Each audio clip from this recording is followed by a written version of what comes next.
말씀 마태복음 16장 13절로 끝절 28절까지입니다.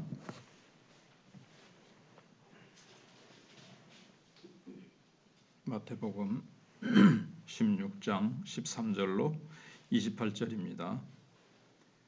예수께서 빌립보 가이사랴 지방에 이르러 제자들에게 물어 이르시되 사람들이 인자를 누구라 하느냐? 이르되 더러는 세례 요한, 더러는 엘리야, 어떤 이는 예레미야나 선지자 중에 하나라 하나이다. 이르시되 너희는 나를 누구라 하느냐?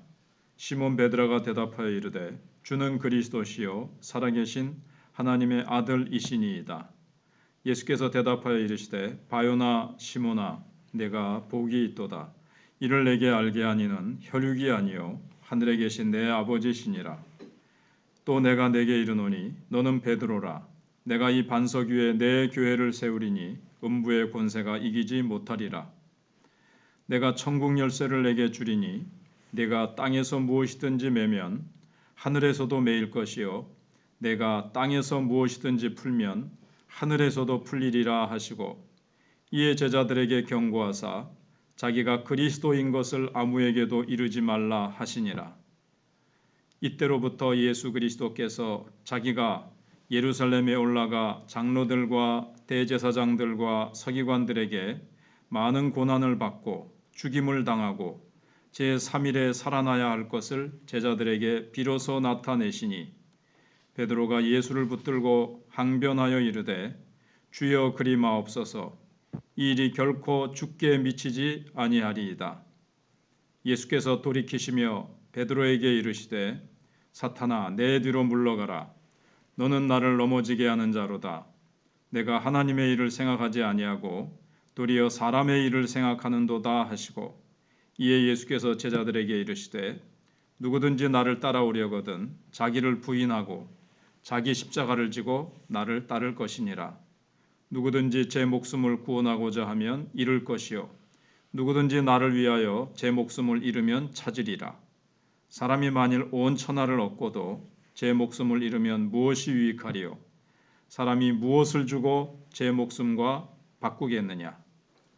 인자가 아버지의 영광으로 그 천사들과 함께 오리니 그때 각 사람이 행한 대로 갚으리라.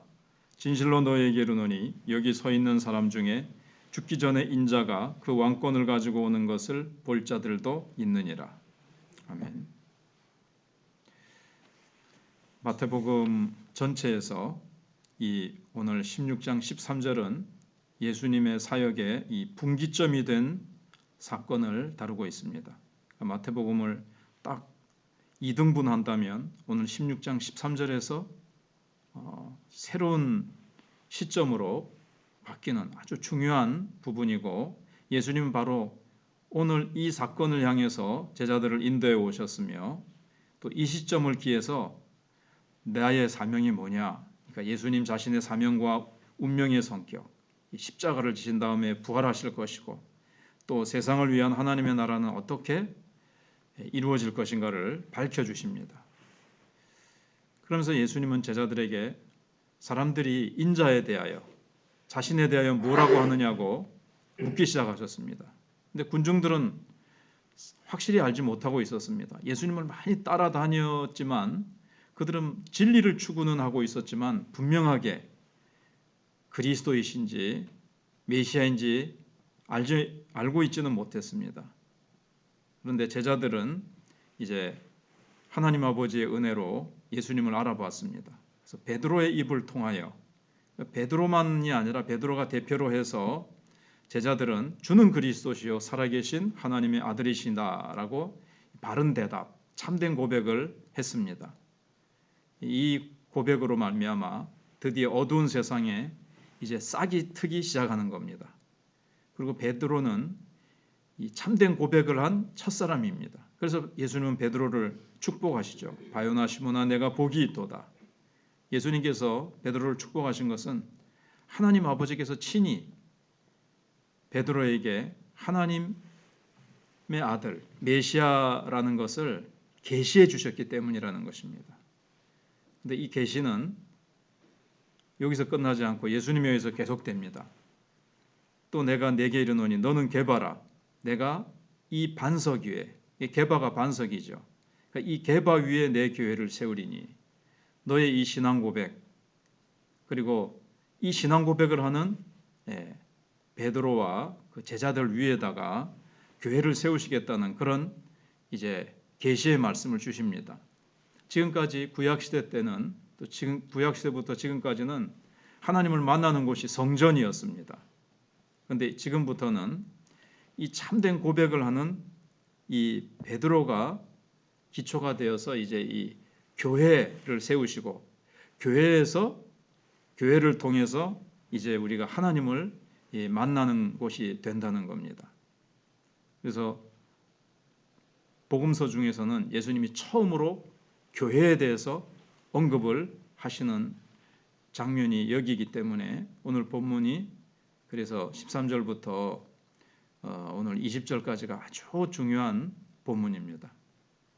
그리고 이제 베드로에게 천국 열쇠를 주노니 하셨는데, 이게 교회의 열쇠가 아니에요. 천국 열쇠니까 천국은 교회보다 좀 더 넓은 의미입니다. 밀접한 관계가 있지만 이게 결국은 주요 구원자이신 그리스도를 전파함으로써, 즉 전도를 통해서 구원의 문을 여는 그 열쇠를 이제 얘기하는 겁니다. 복음을 배척하는 자들에 대해서는 죄로 매는 것이고, 복음을 받아들이는 자에 대해서는 그들의 죄로부터 그들을 이렇게 풀어주는 그런 역사가 이제 일어나게 되는 겁니다. 그래서 복음 전파를 통해서 천국의 문이 열리기도 하고 닫히기도 하는 거죠. 배척하는 자에게는 천국 문이 닫히는 거고, 우리가 복음을 전했을 때 복음을 받아들이는 자에게는 천국 문이 열리는 겁니다. 그런데 이런 것들에 대해서 유대인들은 이해할 수가 없습니다. 그냥 능력의 메시아가 올 줄 생각하고 있었지, 메시아가 오셔서 죽으셔야 되고 또 메시아가 하실 일에 대해서 지금 깊이 모릅니다. 그래서 제자들이 이 사실을 막 함부로 얘기했다가는 오히려 오해를 받아서 예수님의 사역에 방해가 될 수 있기 때문에 아무에게도 이르지 말라고 20절에 경계를 하십니다. 그리고 지옥의 문과 사탄의 세력이 교회를 정복할 수 없다라고 주님이 말씀하십니다. 왜냐하면 이 교회는 죽음을 이기신 주 되신 그리스도와 연합되어 있기 때문에 그렇습니다. 그러면 이제 21절부터 28절까지는 예수님께서 이제 십자가에 대해서 말씀을 하십니다. 인자가 많은 고난을 받고 죽임을 당하고 이렇게 말씀하실 때 제자들이 얼마나 충격을 받았겠습니까? 왜냐하면 이 제자들은 어릴 때부터 메시아에 관해서 자기들이 믿어왔던 거하고는 너무 다른 거예요. 완전히 처음 듣는 거죠. 참 초자연적인 능력을 가지신 왕이시고 세상을 심판하실 메시아, 우리 나라를 회복하시고 이 땅에 하나님의 나라를 가져오실 메시아로 기대했는데 그 모든 것이 가로막히는 그런 충격을 받는 거죠. 아무리 부활에 대한 예언을 하셔도 그걸로 위로받을 수가 없었습니다. 제자들에게 있어서 이 말씀은 예수님께서 마지막 날 부활에 이제 우리 모두가 참여할 것을 가르치시는 모양이다, 이 정도로 알아들었을 겁니다. 예수님은 먼 마지막 날에 부활이 가르치는 게 아니었습니다. 마르다 마리아도 막 오해를 하고 그랬었죠. 근데 제자들은 그분이 얼마 있지 않아서 지금 죽을 것이라는 말씀에 막 혼란스럽고 막 암담해진 겁니다. 예수는 얼마 있지 않아서 죽을 것을 말씀하신 건데, 그래서 베드로는 예수님의 이 임무, 이 사명에 대해서 반대하였습니다. 이 일이 결코 주에게 미치지 아니하리이다. 그리고 나서 그는 두 번째 충격을 받습니다. 베드로는 예수님을 이 임무에서 이제 떼어내려고 이 일이 결코 이루지 않습니다. 그러면서 베드로는 사실 부지 중에 사탄의 종이 된 것입니다. 대적 사탄의 대변인처럼 행동한 거예요. 자기는 몰랐지만 예수님이 십자가를 지지 못하도록 예수님의 사명에서 예수님을 딱 떼어놓는다는 것은 바로 사탄의 종의 행동을 하는 거죠. 그래서 사탄아 내 뒤로 물러가라. 너는 나를 넘어지게 하는 자로다. 조금 전에 반석이라고 칭찬을 받았던 베드로는 이 반석이 산산이 부서지고 있었던 겁니다. 그리고 21절에 예수님이 순환 받으시고 고난 당하실 것에 대해서는 사실 이사야 53장 그리고 구약에 있는 여호와의 종들이 하나님 나라를 위해서 고난 당하려는 모든 예언들이 예수님이 이제 전면적으로 이루시겠다는 그런 얘기입니다.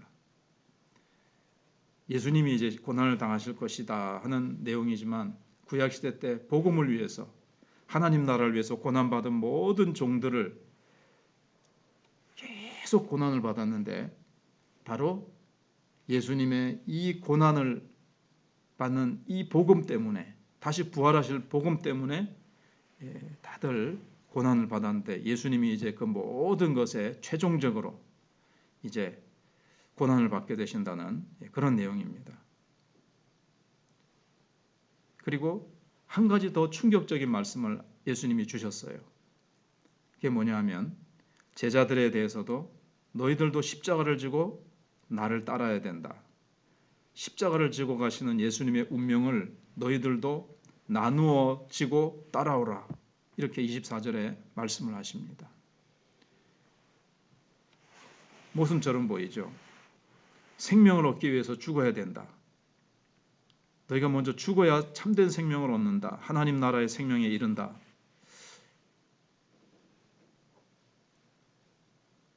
예수님께서는 자기를 부인하고 근데 자기를 부인하지 않고 내 야망을 추구하기 위해서 나를 따른다거나 자기 야망을 이 땅에서 이루려고 하는 자들은 멸망하게 될 것이고 진정 자기를 희생하는 자는 자기의 생명을 보존하게 될 것이라고 25절에 말씀을 하십니다.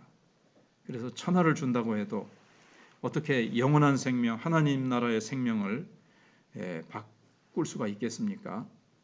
그래서 참 모순처럼 들리지만 죽어야 살고 희생해야 영광을 받게 되어지고 죽음을 통해서 영생을 얻게 된다는 그리고 십자가를 지고 주님을 따를 때에만이 부활의 영광을 맞이하게 된다는 것을 예수님께서 우리에게도 말씀하고 계시는 것입니다. 기도하겠습니다.